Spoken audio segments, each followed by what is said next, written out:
Donc, je suis Béatrice D'Entraigue. J'ai créé le cabinet BD Conseil il y a 8 ans. C'est un cabinet qui s'occupe de développement commercial. Être la marraine d'un jeune entrepreneur, c'est déjà s'impliquer dans le tissu local, parce que développer les territoires, c'est participer. Et puis c'est soutenir la création d'entreprise ou la reprise d'entreprise.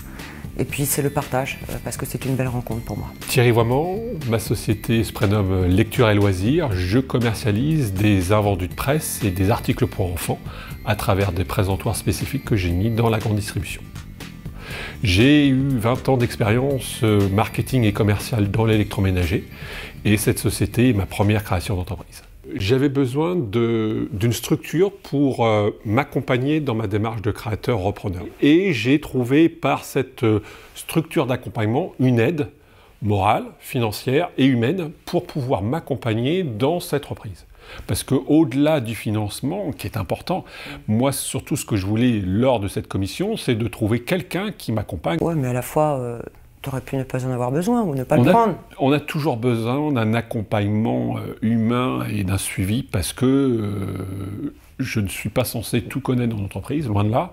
Et puis d'échanger autour de ses compétences, de ses expériences, c'est plus qu'enrichissant. Et dis-moi Thierry, si tu devais dire, allez, 2, 3, 4 mots de ta motivation sur le parrainage.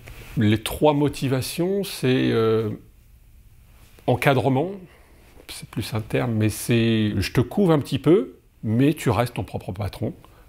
C'est l'écoute, une écoute active, et puis de temps en temps, c'est vraiment le retour d'informations sur ce que j'ai pu mettre en place. Et alors dans cet accompagnement, si on peut un petit peu plus approfondir, comment tu veux te situer, comment tu veux te positionner par rapport à un filleul? Je vais surtout te dire la chose sur laquelle je ne veux pas me positionner, c'est-à-dire je ne peux pas prendre de décision à ta place. Je ne suis pas là pour te donner des ordres. Voilà, ça c'est des choses qui sont importantes pour moi et je pense que tu l'as compris dans notre accompagnement et c'est pas la règle du jeu qu'on nous donne d'ailleurs dans le cadre de Rouen Initiative, de notre accompagnement en tant que tuteur. Donc les choses que je veux pas, c'est être directive, m'immiscer dans tes décisions ou te les imposer. Quelles ont été les principales motivations à devenir marraine et assurer ce rôle de tuteur? Donc ce qui m'a motivée, c'est surtout le partage, parce qu'on m'a donné, pourquoi pas donner, parce que je pense que je suis passée moi-même par des étapes, la solitude du créateur ou du repreneur. J'étais motivée pour aider les autres parce que je trouve que c'est un don de soi-même, mais c'est surtout un vrai échange. Je trouve qu'on ne fait pas d'effort à être parrain-marraine. On ne fait pas d'effort parce qu'il y a un vrai partage. C'est une ouverture, c'est des échanges, c'est quelque chose d'assez, alors je dirais magique, sans que ce soit, voilà, mais c'est quand même magique. Mais c'est vrai que certains chefs d'entreprise méconnaissent cette structure et il est important que moi je puisse véhiculer et être le porte-drapeau de cette structure. Mais alors Thierry, ça veut dire que quand tu auras fini ce parrainage, on va dire, tu vas devenir toi-même parrain. Ah mais j'y compte bien, c'est pas la motivation essentielle, mais c'est un objectif à atteindre, parce qu'il faut assurer le suivi d'autres entreprises derrière moi, quoi.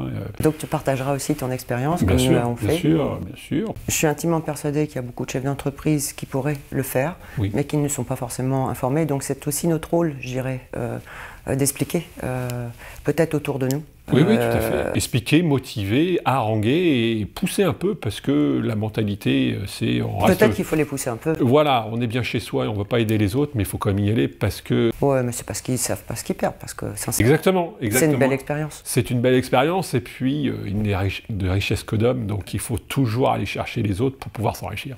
On est d'accord.